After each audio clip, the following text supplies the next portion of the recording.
Okay, welcome to Empathic Leadership. I'm very excited to have Wei on the call and Amy, two coaches who have agreed to give their very valuable time to come and talk to us about empathic leadership and mental fitness. So I'm going to let them do just a brief introduction to talk about themselves. So I'm going to start with you, Amy, if you want to just give a brief intro.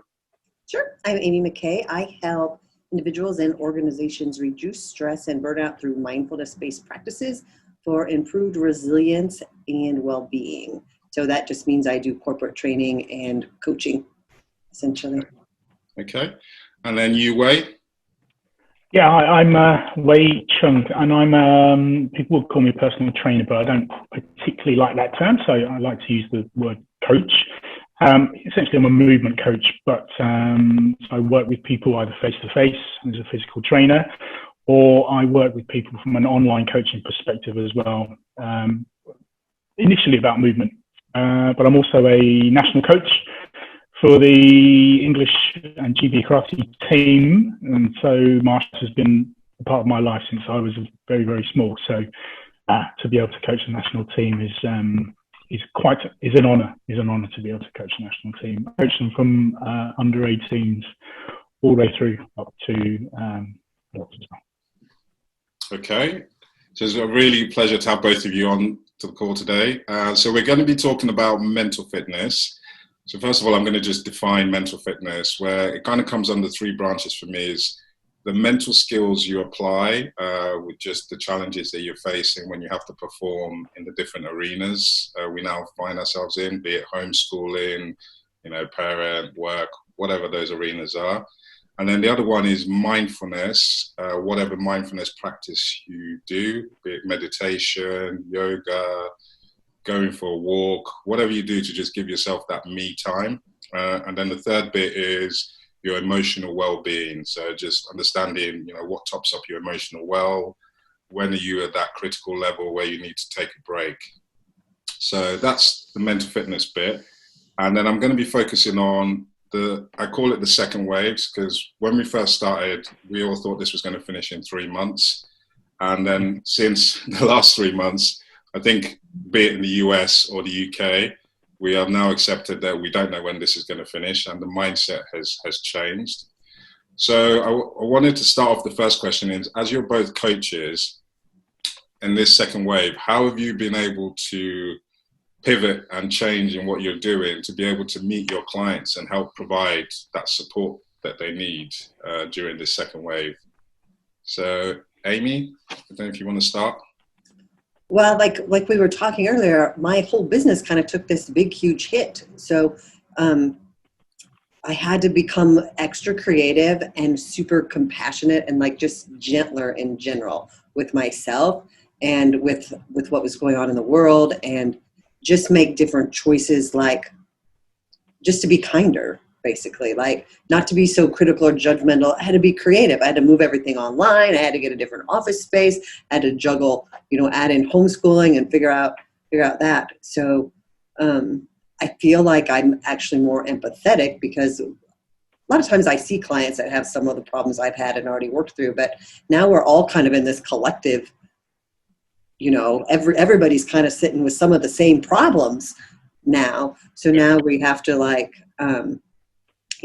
I'm more willing to see things and be more open-minded in general. When I thought I was open-minded, I'm no, now I'm extra open-minded to what do possibilities look like.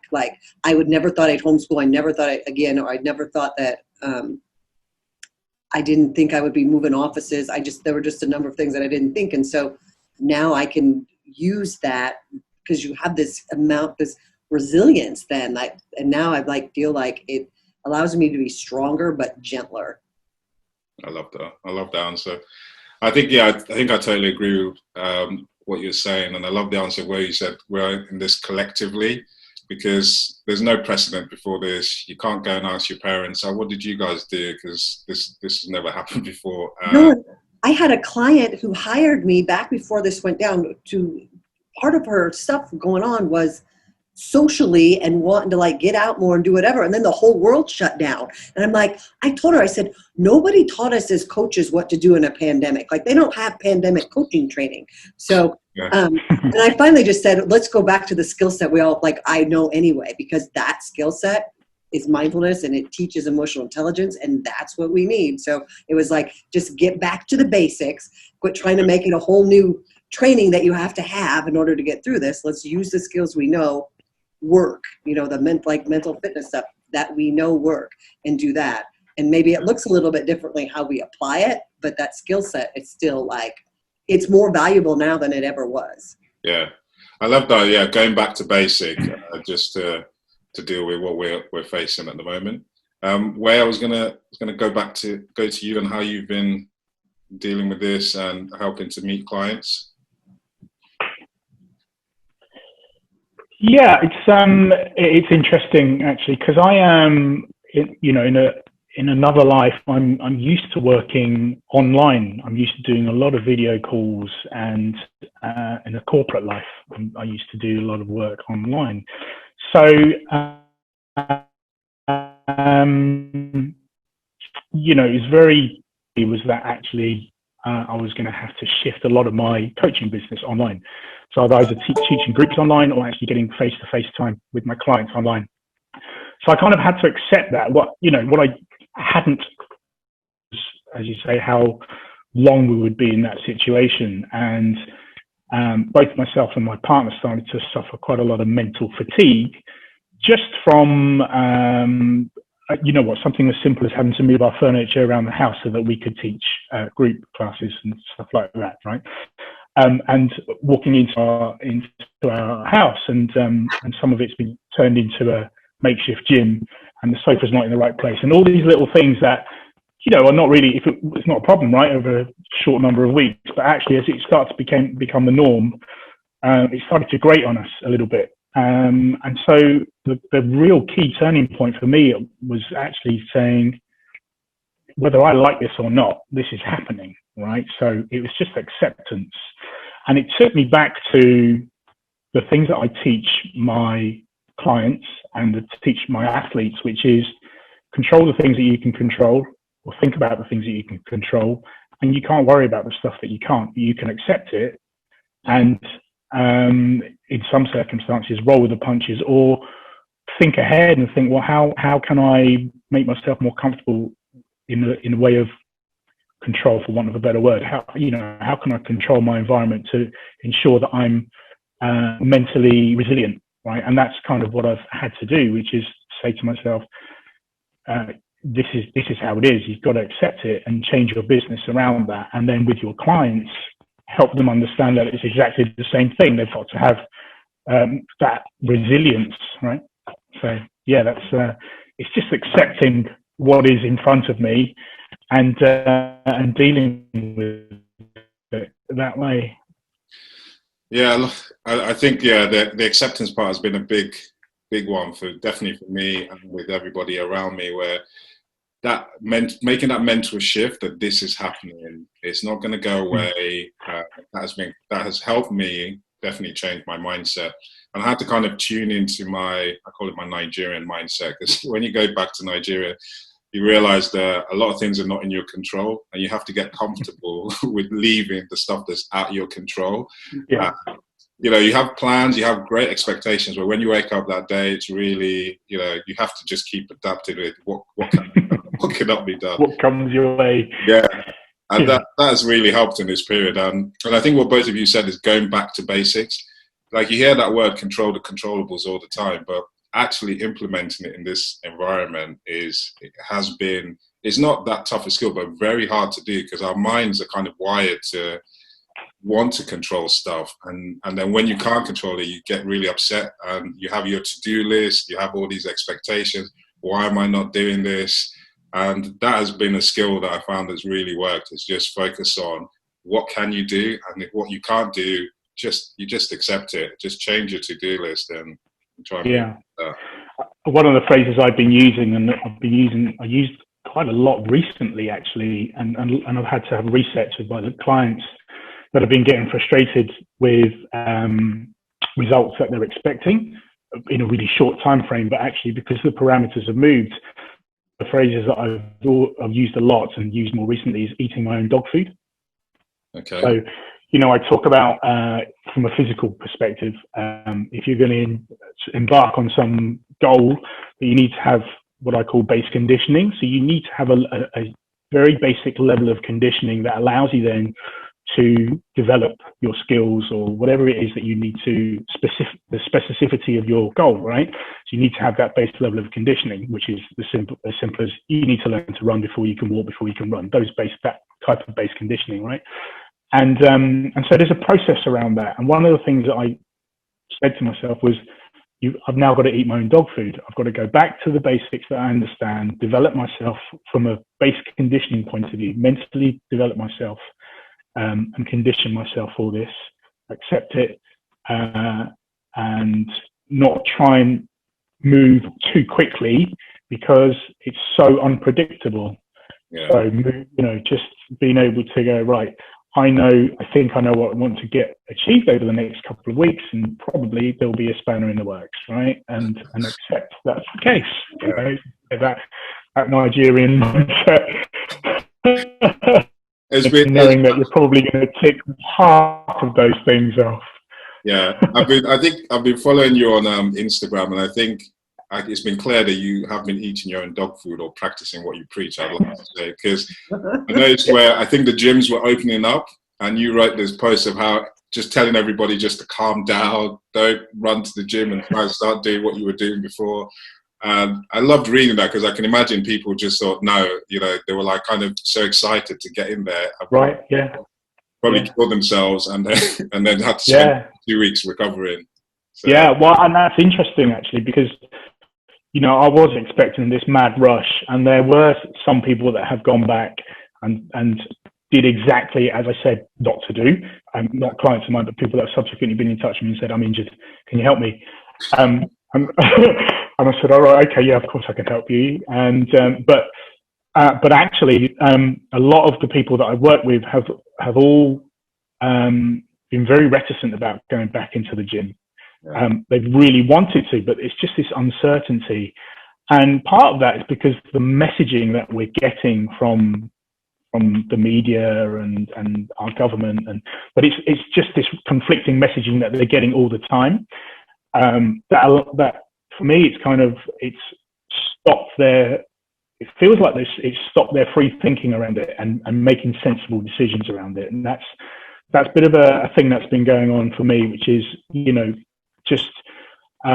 it's almost like an initial obsessive behavior to want to understand or to want information. And yet you get so much information that it becomes information overload, and then you go into this place where you're unable to think freely at all, right? And then you start thinking of things that actually haven't happened yet, and you're trying to fix something that hasn't happened to you, and you're worrying about it, right? And you get anxious about it, and then it festers, and then you haven't thought about it for a while, but it's still festering, and then it starts to affect all your decision making without you even realizing that's happening. I love this point, and I'm going to come back to unpack it, where now more than ever we need our intuition, but our intuition has been taken away from us because of all the bombardment with information, and then it's paralysis by analysis, and we're worrying about things. It's the controllables. We're thinking and planning for stuff that hasn't happened, may not happen, and just take our energy. But I wanted to come back to, I think, Amy, you said this as well, of how you've had to be creative in your own life, in, working from home, business drying up. And you have to, by being this creative and learning as you go, then you're able to bring this to the clients. So I wanted to touch a bit more on that. Yeah, I feel like I've had no choice but to be creative. And I was like everyone else initially really afraid. And it's really important that I think it's good that we talk about the media aspect and the fear-based stuff that's going on. I do not watch the news. I gave up watching the news obviously you have to stay. There's this balance between being informed enough to not be stupid and being so informed that you're in panic and fear mode all the time. It's a really good, this whole pandemic and all of this chaos has allowed us to get into a space where we really like present moment awareness is everything. And that's all we have now. If we're sitting worried about everything and scared about what's going to happen and what is the government going to do and what's going to happen with vaccinations and am I going to be able to just go to a concert? Like I desperately miss like going to concerts and doing those social things. I'm like, if I sit and worry about that or get tied up and if I'm on Facebook or LinkedIn or something, I'm like, I only take in so much information. I need to tap into my intuition and my creativity. And the way I do that is to be quiet and go within because the answers aren't out here. And I love information. I have way too many certifications. Like I am always seeking answers, but the answers aren't out there. They're like, we're going to get that creativity and the intuition and the things we need to know by not, taking the time to go within and, let go of the fear, not be so tied into that fear because we can't it's neuroscience. You can't make conscious decisions from the prefrontal cortex where all the good stuff happens if you're in fear because your amygdala is activated. So that's why you have people that are not making conscious choices right now all over the world because they're scared. So if we can move past that, we can be creative and do I focus on what I can do right now in this moment or right now today. And then I have moments where I get carried away or there, but then I'm always like, just bring it back in. You do that with your clients, they'll do the same thing. Like how much can we practice being in this moment and being conscious now? Because that's really at the end of the day, that's all we have is this moment. I have the same thing where that trying to control the controllables and stay in the present moment is so hard because it is hard. It's a practice. Information is always coming at you, and then you can't help yourself wanting to plan. And what I've realized is we've lived so much in the logical part of our brain where we're always planning forward. When am I going to do this? When am I going to do that? And trying to now go into that intuition because every day is like that Nigerian mindset I talk about because every day you don't know what's going to happen. You don't know what the news is going to tell you, and you have to be creative every day. Every day, yeah. That's been a tough one, even for me. It's all new. Like when this all went down, we were actually originally here in Omaha. We're originally told we'll know what's going to happen in 2 weeks. So if everyone can just hang low for a couple weeks, whatever, and I'm like, that's fine. I'll kick back for a couple weeks and spend more time with the kids and just have a new plan for a while. But that's not that's turned into how many months now? So it's every day. Now.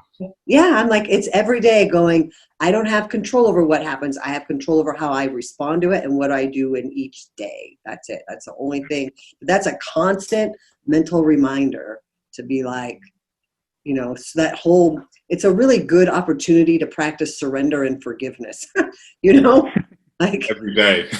Every day. Well, did you want to add to that about? Yeah, it's interesting, right? We talk about planning and wanting to get ahead and trying to be creative about things, and that creativity sometimes is about getting ahead and doing something, as a target. And again, this is, about eat my own dog food or practice what I preach. Is there's a time where you develop a set of skills, and then it's about maintenance. It's about just fostering a moment in time, right? And so from a movement coach perspective, is you get a level of strength or a level of movement capability, and then you try not to push that, right? You try and just maintain it, stay strong, stay fit and healthy, make sure that you can get up off the floor without using your hands or whatever it is, right? And I think this is the case sort of through this sort of second wave where there's so much uncertainty. Like I say, you've got to accept it and then put yourself into a place where this is now just maintenance, right? Keep yourself fit, healthy, physically and mentally, and be ready for a point in time when you can progress a little bit. But it's sort of get yourself together and just it's almost like this sort of get all your shit together, make sure that you're in a really good place first and foremost, not trying to rush off and look for some answer to fix this thing that you don't know what it is you're trying to fix, and be comfortable in the space that you're in, right? Just maintain what you've got around you, take care of those around you, provide a little bit of support for people that need it, and be supported by people that want to give you that support, and just maintain your space. And I found that to be quite a revelation to me. It kind of just sprung up on me, where again it was a thing where it was a case of, oh yeah, I need to practice what I preach here, which is the maintenance phase. Yeah. I've found that, yeah, I'm really having to practice what you preach every day, because every day is a challenge. And I like that point you made about making your space comfortable first, because now everything happens in wherever you live. So it's like just getting it in a nice, comfortable place where you're happy with it and you're good. And I love the point you mentioned about maintenance, because I will hold my hand up and say, when I start getting on top of things, I'm quick to like, okay, we're back to normal now. I can do this and do that, and then just get my ass handed to me. Where no, just keep it ticking over. Don't look too far ahead, and just try and take it day by day. And the good days are where you just. So yeah, this was another point I want to talk about. Someone mentioned this to me about the 3 M's. I'm not sure if I've mentioned this already. Meditation, movement, and moments. And as long as I'm getting those 3 M's in the day, just be okay and happy with that. So trying to go for a walk or do some exercise. The meditation doesn't have to be meditation. We're just having me time. And then the moments are things that just make you happy and make you smile. And I don't know whether you guys are doing that as well, or. Yeah, I think that's absolutely, like, I was a kind of a bit of a perfectionist. I think I've had to reevaluate my perfectionism and choose things a little bit differently on how I do, the things I do. And I think that there's some things you can tell yourself, like, I think the making your space, like, that's huge. You know how many kids have redone their bedrooms during this pandemic? Like, we're trying to make our homes a little bit differently. And I think the social piece, we were kind of isolated. Like, we've been kind of stuck and we don't get to do all the social things. So finding like some support, finding like-minded people is going to be, it's like, for me, is key, is to be able to have some sort of connection to other people as well. To be able to, like, again, the like-minded stuff, because I feel like the world is so divided. Like, and I don't know about where you guys are, but where I'm at, Omaha is like a really, really divided city right now. And it's kind of scary, again, as usual. But if you can find those like-minded people and start seeing the good in the things that, remember the things you love and always do the thing, go back to doing the things you love, do the things that feel good, whatever they are. Maybe I don't have my gym membership anymore, but I do yoga and I'm freaking really happy after I do yoga. So I do it at home and it's just fine. So just finding those ways to still do the things you love and still find a sense of community and connect with like-minded people are going to be really important in continuing, like, since this isn't ending, like, it's not going away right now, so we need that sense of not just the self-compassion, but the ability to connect with other people, people in line with your values. And I love that point about, community and connecting with people. It's definitely going to be helpful, because a lot of our social interaction has just been taken away from us. And it feels like it's been like taken, like it's violating, it makes it, it feels vulnerable to not have that. I told you, like, send my kids home, I'm like, I can't go to work and I got to be stuck with these kids. Like, I have no idea what I was going to do.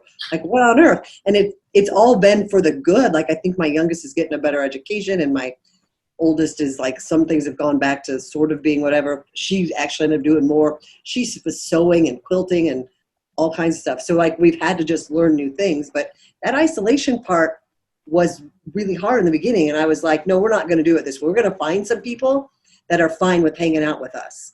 And that's what I did after that first about month. I'm like, we're going to go find some people that we can still be with, because it was especially for my youngest, was awful. And so we just found people and connected people with like-minded ideas. And that way everybody got a little bit of something, because humans are not meant to be isolated. That's a Yeah, I dangerous place. totally agree on that. In that, so we were in lockdown for like 3 months, 4 months before we were even allowed out to go and meet people in your bubble. So we met my brother-in-law's here, and the first time we went for barbecue, just a simple barbecue, it was the best Best thing in experience the world, right? that we've had. It was like I've never felt so happy just going for a barbecue with people. The things So we took for granted, right? yeah, Before, yeah. definitely took it for granted. So actually, Wade, this was a question I wanted to ask you. Is I've been hearing in the UK that there might be a second lockdown because the numbers have just kept rising and rising. Yeah. I know we've just said we shouldn't look ahead because we're only just going to get our asses handed to us trying to look ahead. But I wanted to try and think of, I think Amy has already started with community and connection as something. And I wanted to ask you, what can we do to just, I don't want to use the word prepared because it goes against everything we're saying, but You have to have what can we do? Yeah, what can we do for our mental fitness in the coming months ahead? Yeah. That's a good way to say it. Yeah, of course. Look, I mean, I'm a movement coach, right? And so I just advocate that you have to have a level of physical fitness, and it helps with your mental fitness. The two go really hand in hand for me. And being a martial artist, I like to think I'm tuned into that. And I may not sit cross-legged lotus position, close my eyes for an hour and meditate, right? But I have my physical meditation, the way that I get away and from a stressful environment. So say I'm sat in front of a screen for a couple of hours, I now key into the fact that I've been sat in front of a screen for a couple of hours, whereas I used to be able to just sit in front of a screen for multiple hours and get crankier and crankier at the screen, and then be cranky as I walk away at the end of my day, right? But now I'm very much conscious of the fact that whether it's a screen or whether I'm in some other situation, you can't be in that situation all of the time because you can start to get stressed from that, right? So I walk away from a situation and take myself completely out of one environment into another environment that just stops me focusing on the thing that might stress me out, if that makes sense. Yeah. So, I'm a movement coach, so I will encourage people to move and exercise, and I encourage people to do that. And in fact, through Wave 2, it's encouraged me to be more creative. And again, going back to basics, it's encouraged me to get back in touch with my basic movement patterns using basic equipment to not do what I wanted to do, what I thought I wanted to do, but actually I can move in a different way. And it's helped me actually be more creative with my clients to help them move in a different way and help their physical well-being. And that's subsequently helped their mental well-being and mine, weirdly enough, because, if I'm able to, one of the things I absolutely love doing is helping people be physically fit and capable, right? And one of those, and actually, I have clients who have depression or suffer from depression in some way or anxiety in some way. And, their physical, how they physically look and feel really affects their mental health. And so they, a lot of them come to me and say, oh, I want to lose weight, or I want, there are a number of goals that they've come with me or come to me for. And then the underlying story is, because I always ask why do you want to lose weight? Why do you want to do that? Why do you want to run there? Why do you want to go there? And a lot of the time it comes down to, I'm not comfortable in myself, or I suffer from anxiety in some way, or blah, blah, blah. And actually that physical well-being really helps them either get a grip of their anxiety or not think about their anxiety, right? They're thinking about something else, which then helps them to pick up on a trigger for anxiety, and then it helps them to just switch away from it, even if it's just for a split second.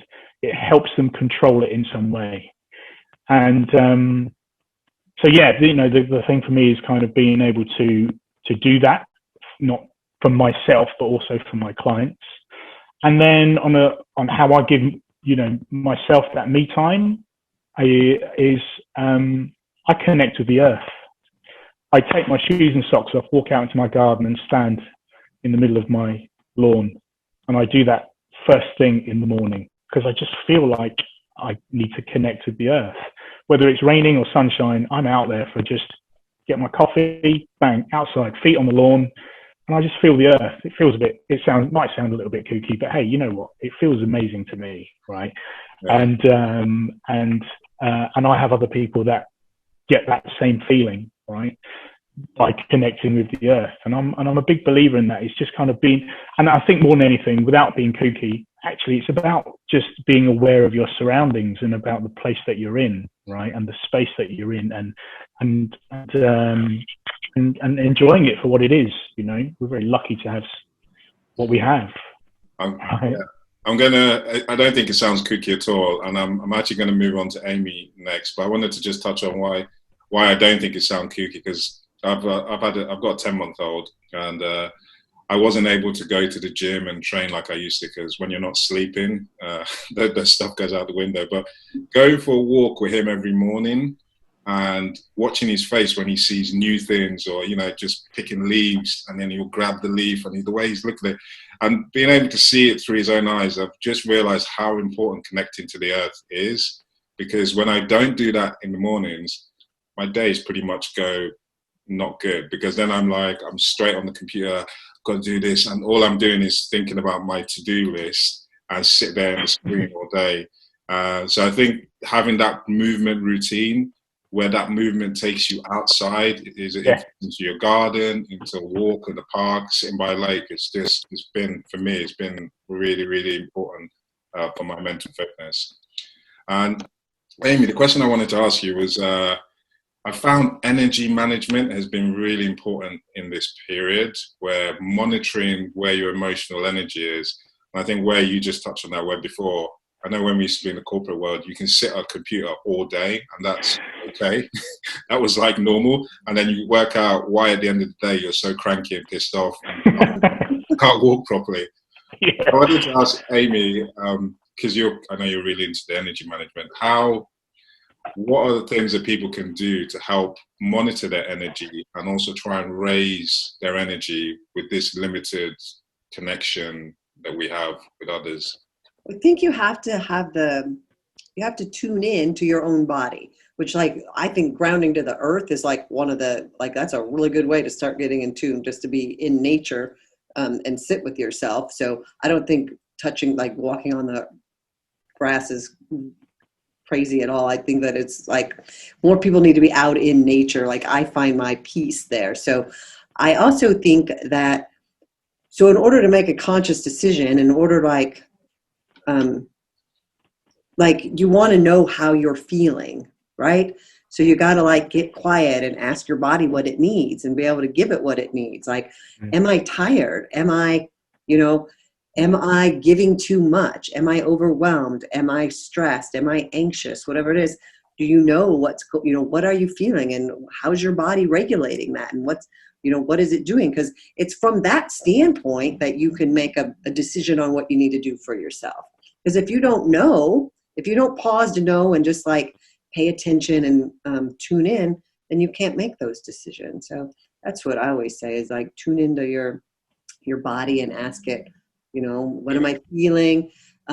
Invite whatever it is. We always say in mindfulness, we say invite it in for tea. Even if there's a bunch of freaking shit, invite it in for tea, and be curious and cultivate compassion. It sounds whatever, but just be with it. Be with whatever it is, and it dissipates. It's not so intense if you just hang out with it for a little bit. It might be at first, but if you're curious, if I'm having strong emotions, I start asking, what is it I'm thinking? What just happened? What am I feeling? Where's that at? All right, now I know what's going on. Now I can make a different decision. Now I know that I need to go meditate, or I know I need to schedule yoga, or I know I need to go into nature, or I need to cancel this appointment, or I need to take a nap, or whatever it is. I need to eat. Sometimes, you need to eat, or maybe you shouldn't have had so much coffee. Don't have coffee so much in the morning. It's that making those decisions for you that work, but by getting in tune, with what's going on. And empathy is this really, really, really amazing thing.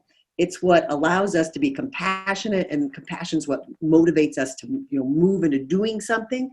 But the thing is, what's happening is we're getting intertwined with everybody else's crap too.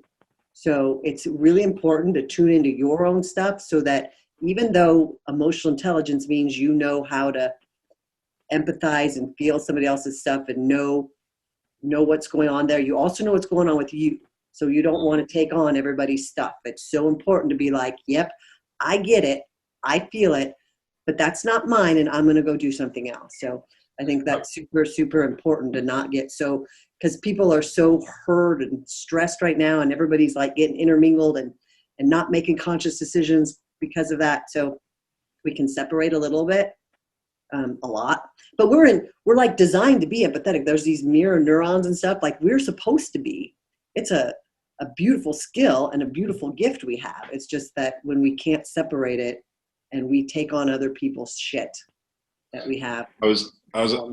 You've said so many amazing stuff that I'm going to unpack them now. So it's like, first one is definitely the tuning in and asking yourself these questions. How am I feeling? What do I need? And for me, like, I'd practiced mindfulness for a long time, and I always thought I was really good at doing that until my wife, she always keeps asking me, how are you feeling? How are you feeling? And when she first did it used to really upset me. It's like, why do you keep asking me how I'm feeling all the time? But then now, I thought mindfulness was just, you sit there, you meditate, you're in tune with your thoughts. But when she keeps asking me those questions, I have to actually tune in and go, how am I feeling? And then sometimes you're like, oh, I'm not feeling that great, actually. Maybe I need to go and have a nap. And I think a lot of, definitely what Wei said about, if you ground yourself and you go and tune yourself into the earth, you kind of stop the noise in your head. And then if you ask yourself all the questions that you've said, Amy, if you actually sit there for a bit, the answers will come, and then that will help guide you through the day. And okay, maybe I shouldn't drink so much coffee, or maybe I shouldn't take that call today because I'm actually really tired, and maybe I need a nap. And those points I think are really, really important for navigating through this period. And then I've just actually lost my train of thought. The last thing that you said, Amy, about what we should be doing. I don't know what I said last. I said a whole bunch of stuff was all in my mind. Yeah. It was about empathy and not being tied into everybody else's crap. Yes, that was it. So I actually saw this sign the other day about, I think it was on Instagram, and he said, own your own shit and don't let other people dump their shit on you. Right. And it came to my mind when you said that, because I've always thought empathy, and my wife tells me this, that I'm too empathic.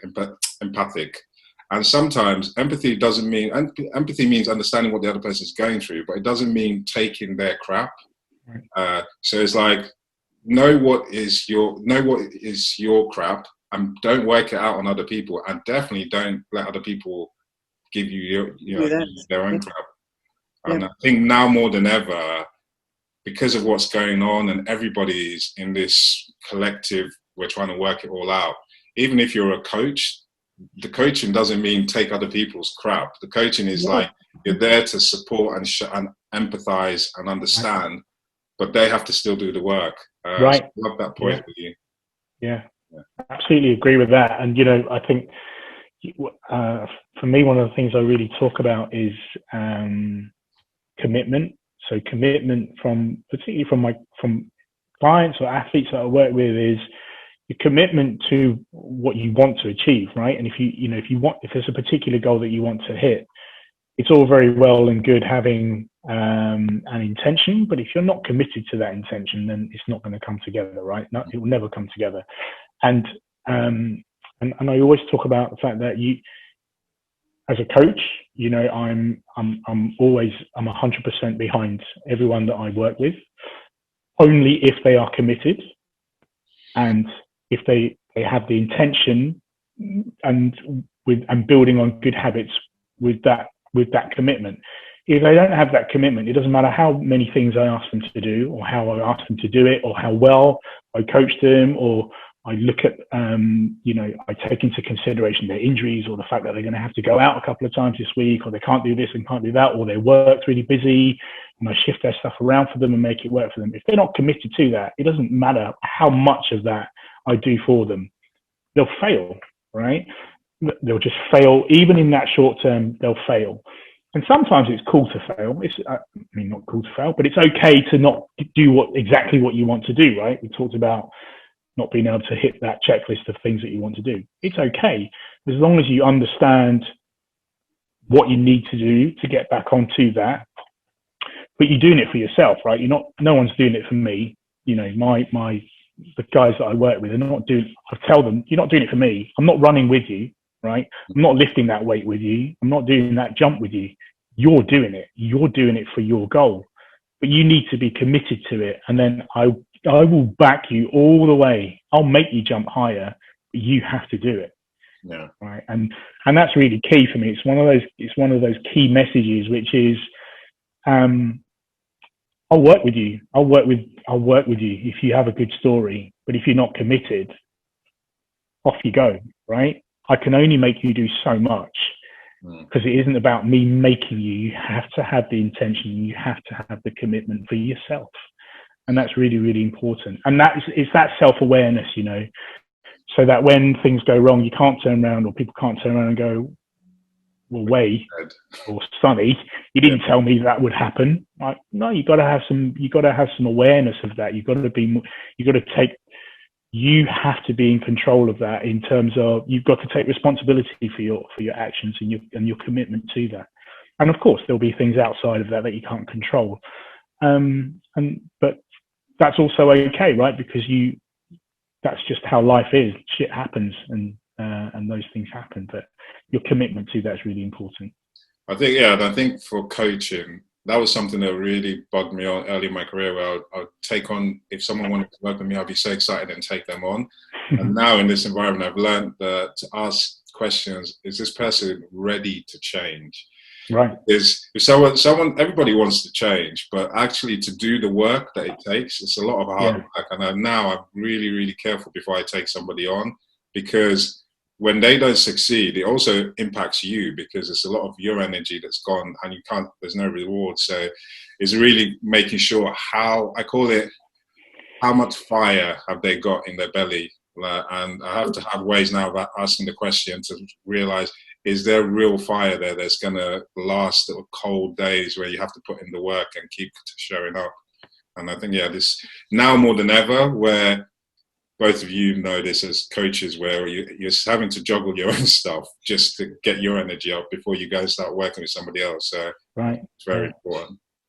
Yeah, that is. Yeah, because, it is, right? I mean, I'm a physical, like I said, I keep physical coach, and maybe Amy for you, just where people do sap your energy, right? And if you're working with, and so it's hard work, right? You've got to navigate that. And even when with my partner, we're both physical coaches, and we love working with people, but there are people that are what we call energy vampires, right?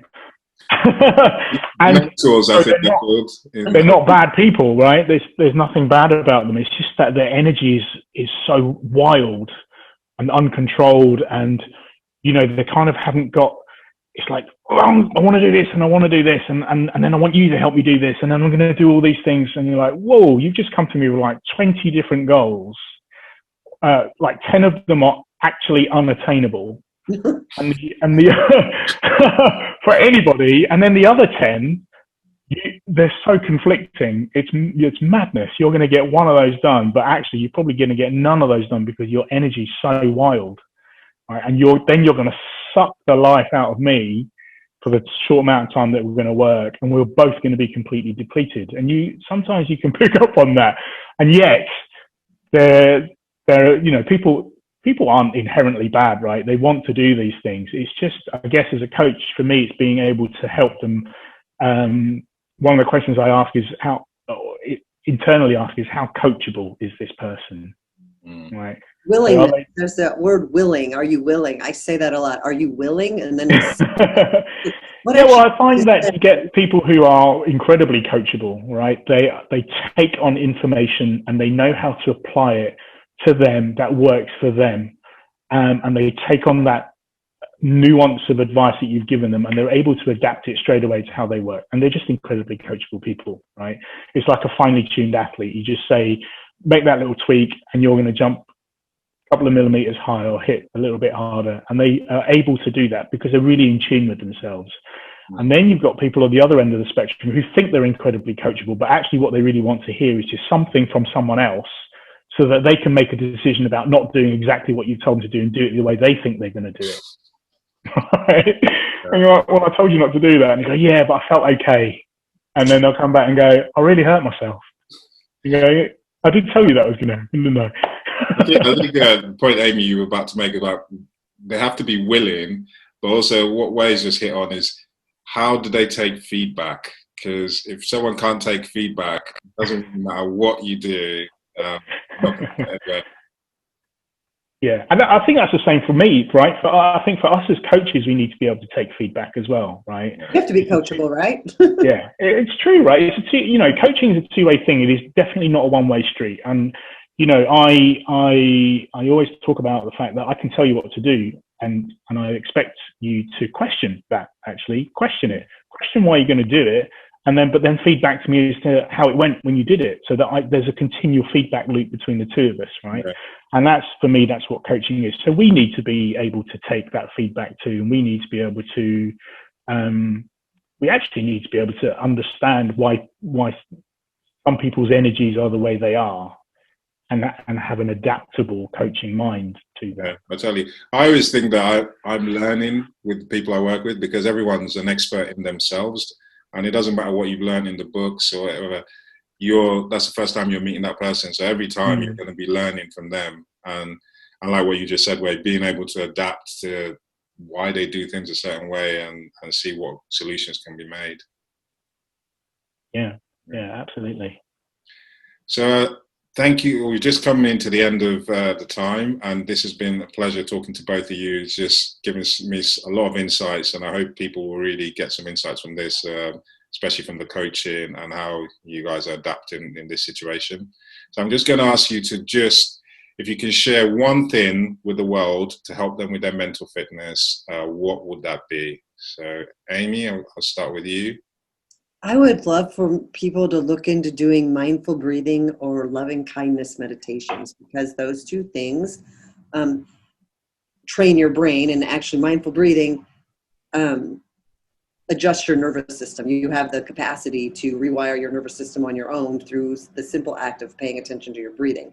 And then the loving kindness thing is a mental skill that helps you learn to just be more compassionate and nice. So for yourself and for others. So those are two things that I have plenty of free reads. There's lots of places you can get it for free online, and I give audios like that away too. So, but there are lots of those online. So just check those out. And even for 2 minutes, I always say take the 2-minute challenge. Because people are like, I don't have time. I don't want to do any of that stuff.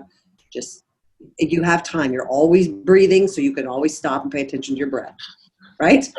I agree. So, yeah. Amy, if there's any links that you want to share, I can get that from you afterwards, and then share it when I post this. That'd be sure. Wade, is that something you wanted to? Look, just move, right?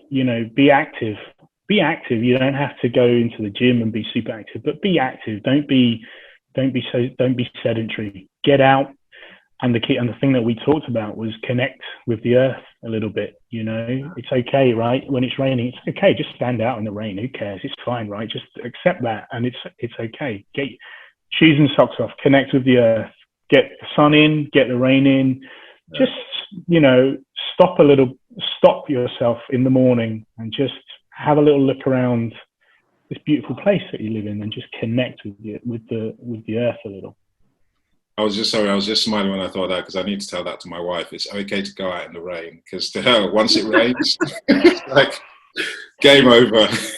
Well, there's a thing, right, which is if you go out in the rain, expect to get wet. And once you expect to get wet, It's cool.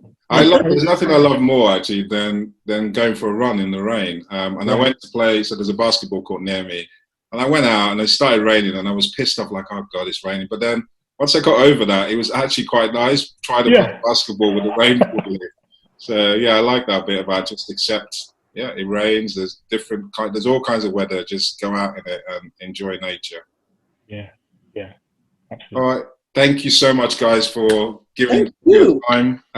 This has really lifted my energy. And I hope other people can enjoy it and share from it. All right, guys. Thank you, Sonny. Thank you, Amy. Thank you. Nice to meet you. Likewise. Bye. Bye-bye, guys. Bye. Thank you.